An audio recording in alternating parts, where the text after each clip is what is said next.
Díoghait, conas atá tú. An bhaca tú nó lé tú an drama le Brian Friel, Translations, Aistrúchain. Bhuailfinn go háirid é. Bunathe scéal fíor. Tá an plota faoi haidiúirí Britainacha ag dul timpeall na hÉireann ag aistrú loganimneacha ó Ghaeilge go Béarla. Is achhainn iontach é an siomh gréasáin loganim.ie.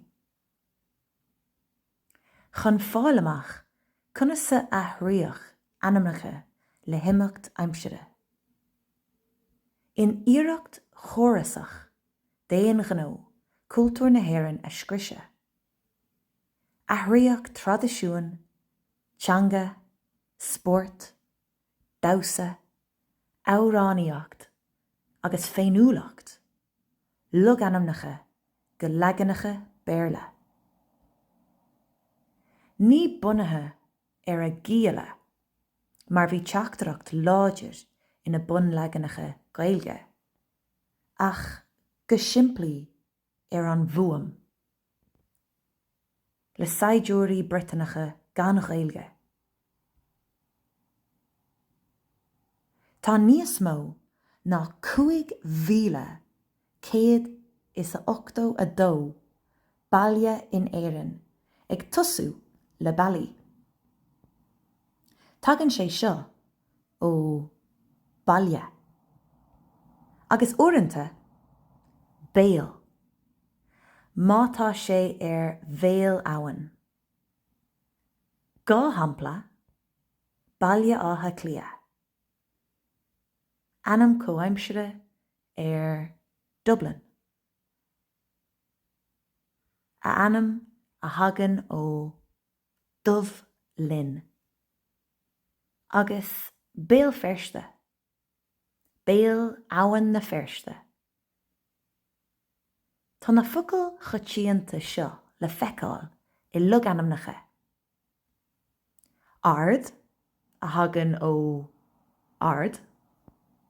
Beg a hagan ó beag. Ben a hagan ó bin nó ben. Bun a hagan ó bun. Kill a hagan ó cuil nó kill. Cloch a hagan ó cloch. Knock,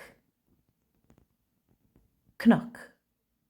Mór, mór. Shan,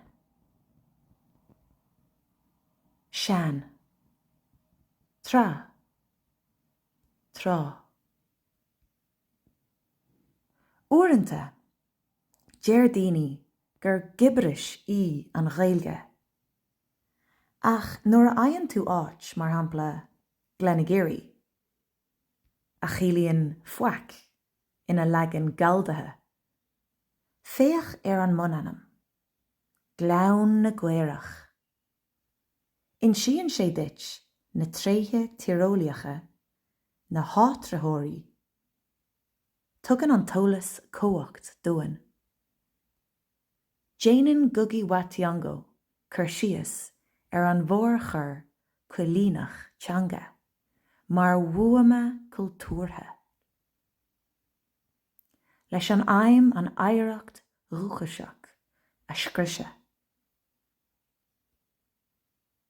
The effect of the cultural bomb is to annihilate a people's belief in their names, in their languages, in their environment, in their heritage of struggle, in their unity, in their capacities, and ultimately in themselves. Rint de na loganimneacha is fearlam ná Terman fecin ó Charman fechin. A chilíonn Charman nubber ó an obair. A chilíonn Scehín na rinci, ó scehín na rince. De réir contais álín a bhí scríofa I 1911 agus curtha I Gartlan ag dúchas.ie. Bhí dalta na scoile ag bailú béalaidis ag rá.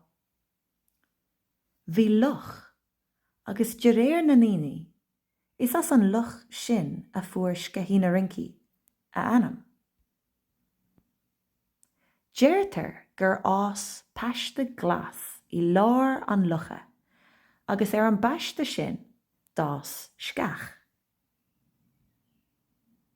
Ní raibh an dromchla faoin scach dangan, mar sin chuir an tuisce faoi sé ag bogadach suas agus síos. Is as an scach damhsa sa luch sin a fuair scehín na rinci a anam. Anis, nach bhfuil sé sin go deas. Tá súil agam go bheici tú na comharthaí timpeall na tíre le mothú aithnuaite de Iasracht agus meas.